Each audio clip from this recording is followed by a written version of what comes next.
My name is Alex Harper, and for the past 10 years, I've been haunted by the disappearance of my older brother, Daniel.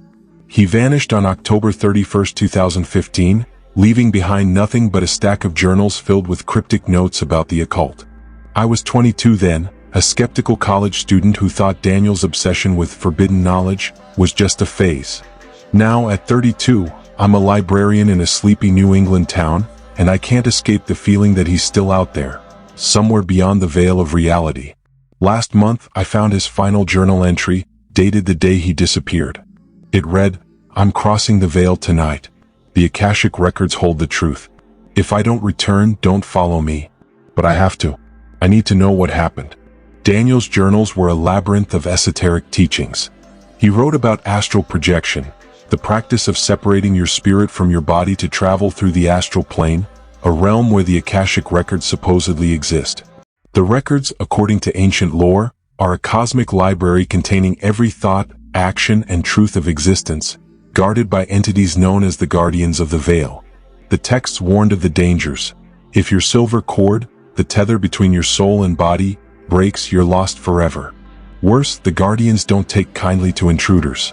Daniel believed the records held the key to ultimate awakening, but his final entry mentioned something else. A presence that watched him in his dreams, a figure with a head like a twisted tree, its branches glowing with an unnatural green light. For weeks I've been having those same dreams. It's always the same. I'm floating in a void, the sky a swirling mess of black and crimson. Above me, a lattice of golden light pulses with fiery tendrils, like a celestial map burning in the darkness. And then I see it, the figure with the tree-like head, its hollow eyes staring through me. The dreams always end with a searing pain in my forehead, right where my third eye is supposed to be.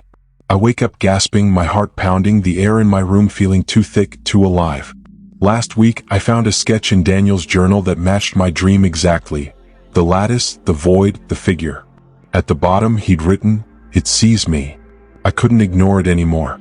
On the last full moon of October, exactly 10 years after Daniel disappeared, I decided to attempt astral projection. It was 11:11 p.m. when I began my preparations. I locked myself in my bedroom, a small space with creaky wooden floors and shelves lined with dusty books. I drew the curtains, letting the moonlight filter through in thin, silvery streaks. On my nightstand, I placed a single white candle, its flame flickering like a nervous heartbeat. I scattered salt around my bed in a protective circle, a ritual Daniel had mentioned in his notes.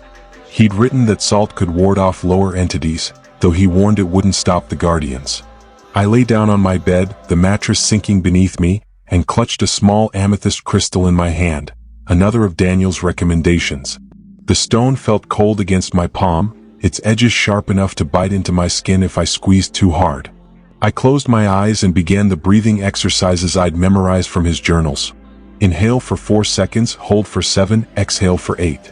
Over and over until my body felt weightless, like I was floating on the surface of a dark, endless sea.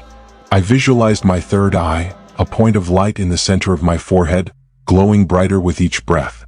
The air grew heavy, pressing against my chest, and a low hum filled my ears, a sound like distant thunder mixed with whispers in a language I couldn't understand.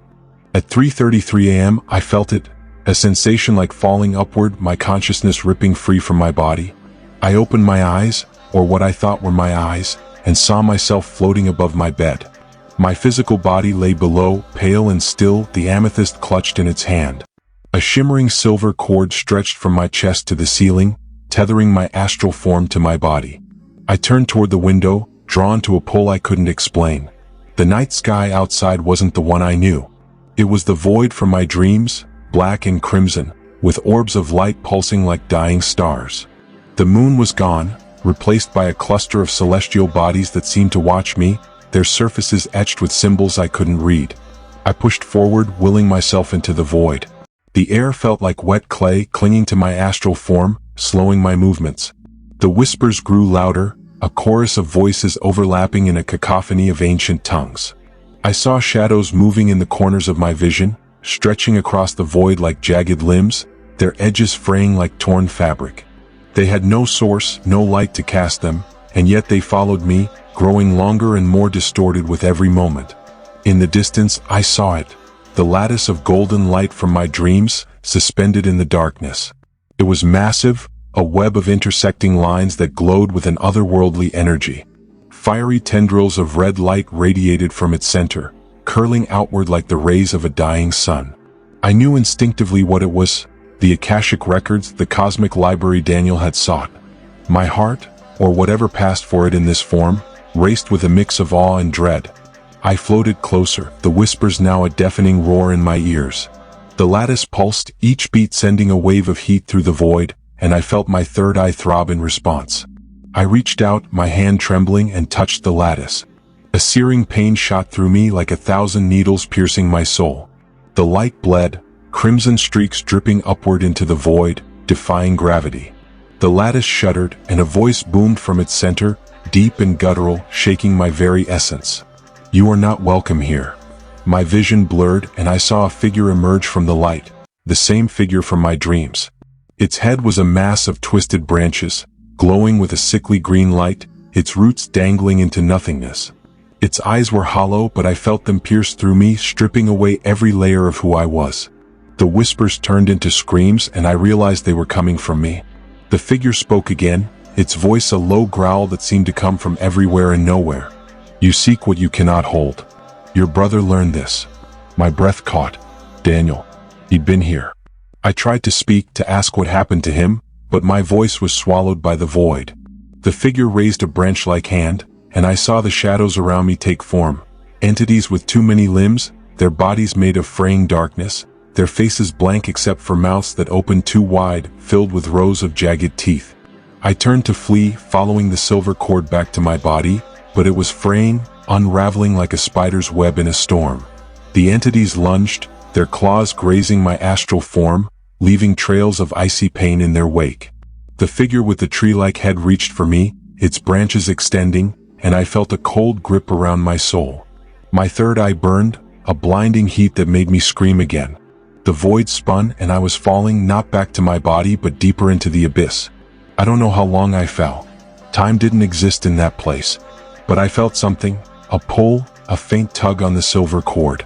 With every ounce of will I had left, I focused on it, visualizing my body, my room, the candle on my nightstand.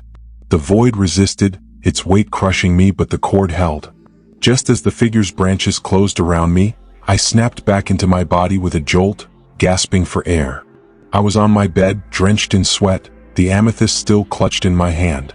The candle had gone out, leaving the room in darkness. My chest heaved as I tried to steady my breathing, but the air felt wrong, too thick, too alive.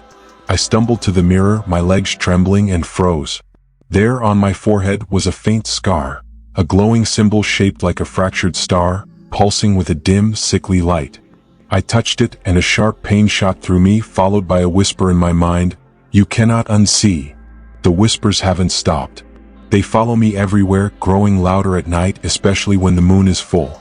I hear the figure's voice in my dreams, its hollow eyes watching me from the shadows.